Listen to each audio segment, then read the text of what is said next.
बिस्मिल्लाहिर्रहमानिर्रहीम। डॉक्टर यासिर, हमने स्टार्ट किए थे यूक्यूज़।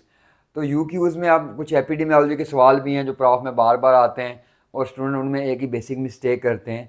अब एक सवाल है कि इंडिकेटर्स ऑफ मोर्टेलिटी और measurements of mortality. Measurements of mortality में आपको ये पता होना चाहिए होती कौन सी हैं। अब इसमें तीन चीज़ें, क्रूड डेथ रेट है जिसका मतलब टोटल कितनी डेथ्स हुई हैं।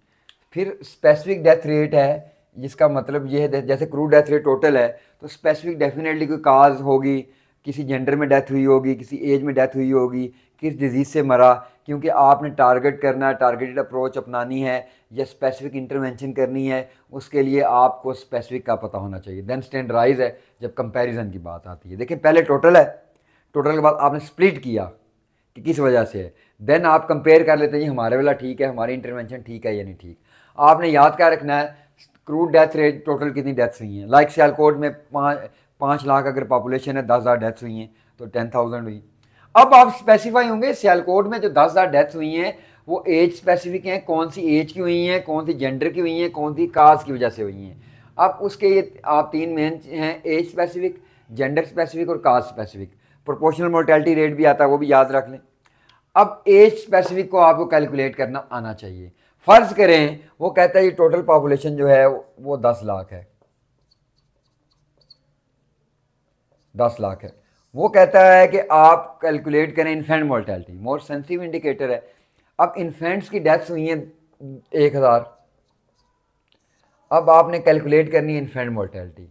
इन्फेंट मोर्टेलिटी रेट कैलकुलेट करना है आपने, तो जितनी इन्फेंट की डेथ हुई हैं टोटल पॉपुलेशन से डिवाइड करें, unit 10,000, 10,000 lakh, 10 lakh multiply by 1,000, ये एक्चुअल रेट है, तो आपका इन्फेंट मोर्टेलिटी रेट आ जाएगा। या अब यहाँ पे सम टाइम को कंफ्यूज करने के लिए कहता है जी इन्फेंट्स की 1 साल से कम उम्र के बच्चों की डेथ हुई 1,000, 5 साल से कम उम्र के बच्चों की डेथ हुई 10,000, 50 साल के लोगों की डेथ हुई 200, और कहेगा जी इन्फेंट मोर्टेलिटी कैलकुलेट करें। तो इन्फेंट मोर्टेलिटी कैलकुलेट करने के लिए बाकी चीज़ें आप एक्सक्लूड कर दें। सिंपल इतना याद रखना है जितने इन्फेंट की डेथ हुई है उनको टोटल पॉपुलेशन से डिवाइड करना है और 1,000 से मल्टीप्लाई कर देना, ये आ गया।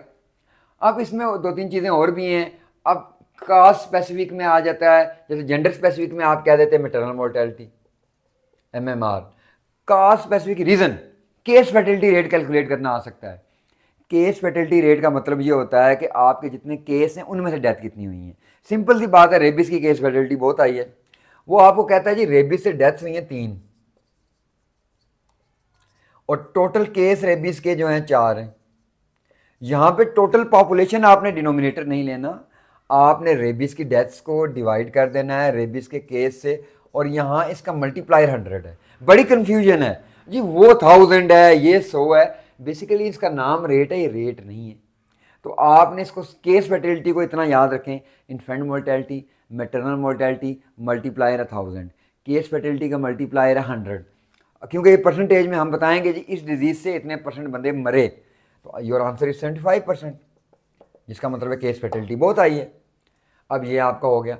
अब उसके बाद हम एक चीज़ कैलकुलेट करते हैं, प्रोपोर्शनल मोर्टेलिटी रेट। अब देखें जहाँ पे डिनोमिनेटर टोटल पॉपुलेशन हो वहाँ पे 1,000 से मल्टीप्लाई करते हैं, जहाँ पे टोटल केस हो वहाँ पे 100 से करते हैं।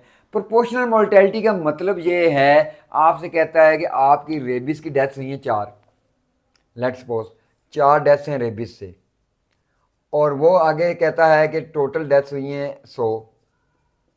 अच्छा, टोटल डेथ्स हुई हैं रेबिस से या किसी भी डिजीज़ से 4 हुई हैं, तो आपसे कहता है प्रोपोर्शनल मोर्टेलिटी कैलकुलेट करें। तो ऊपर आपने जिस प्रोपोर्शनल मोर्टेलिटी बताएगा किस डिजीज़ की कैलकुलेट करें, मल्टीपल डिजीज़ हैं ना, ये तो टोटल डेथ्स हैं, क्रूड डेथ की बात कर रहा है। तो आप ऊपर रखेंगे जिस डिजीज़ का आपने फाइंड करना है प्रोपोर्शन, नीचे रखेंगे टोटल डेथ्स मल्टीप्लाई बाय 100, तो 4%। इससे आप पता क्या चलेगा कि जो डिजीज़ हम पढ़ रहे हैं उसका बर्डन कितना है एक्चुअली कम्युनिटी में। अब अगर ये 50% होता तो हम कहते हैं proportional mortality is very high, अब हमने कोई इंटरवेंशन लेनी है। देन आगे देखें डायरेक्ट और इनडायरेक्ट। डायरेक्ट में इतना याद रखें, जब आपको सारे डायनामिक्स पता हों तो दो चीज़ों को कंपेयर करना, दो डिफरेंट चीज़ों को, पाकिस्तान की मोर्टेलिटी, इंडिया की मोर्टेलिटी, कोविड से वतन अजीज़ में कितने फोत हुए और इंडिया में कितने फोत हुए। और उसके बाद इनडायरेक्ट में SMR, स्टैंडर्डाइज्ड मोर्टेलिटी रेशियो, याद रखना आपने, इसकी कैलकुलेशन भी आ सकती है। इसमें देखें दो चीज़ें होती हैं, ऑब्जर्व डेथ को आप एक्सपेक्टेड से डिवाइड करते हैं। लेट्स सपोज वो कहता है 110 बंदे ऑब्जर्व डेथ हैं, एक्सपेक्टेड 100 थी, तो योर आंसर इज 110%। आगे इंटरप्रिटेशन क्या है? इंटरप्रिटेशन ये है कि आपकी इंटरवेंशन सक्सेसफुल नहीं है, हमेशा ऑब्जर्व डेथ एक्सपेक्टेड डेथ से कम होनी चाहिए। देखिए कम होंगी तो आपकी इंटरवेंशन सक्सेसफुल है ना, बढ़ रही है तो intervention, you have to change your intervention, आपने चेंज करनी है। तो आपने ये कैलकुलेशन करनी है, कौन कौन सी? Age specific, case fatality, proportional mortality और एसएमआर। यूजुअली तो इसका सवाल ही आता है कि इंडिकेटर्स के नाम लिखें, तो आपने नाम लिख देने, crude death rate, specific death rate, standardize, फिर आपने सब डिवाइड कर देना, एग्जांपल देनी है। लेकिन अगर कोई कैलकुलेशन कभी कभार 2 नंबर की आ जाए तो केस फैटेलिटी की आएगी, प्रोपोर्शनल मोर्टेलिटी की आएगी, एसएमआर की आएगी, या ए स्पेसिफिक की आएगी, या आईएमआर की आएगी। तो जनरल याद रखें, जहाँ पे डिनोमिनेटर टोटल पॉपुलेशन है मल्टीप्लायर 1000 है, डिनोमिनेटर जहाँ पे टोटल पॉपुलेशन नहीं है, टोटल केस है, मल्टीप्लायर 100 है। ये आपने याद रखना है, ये आपका 2 नंबर का है, 5 नंबर का सवाल आया हुआ है यूनिवर्सिटी में। Thank you.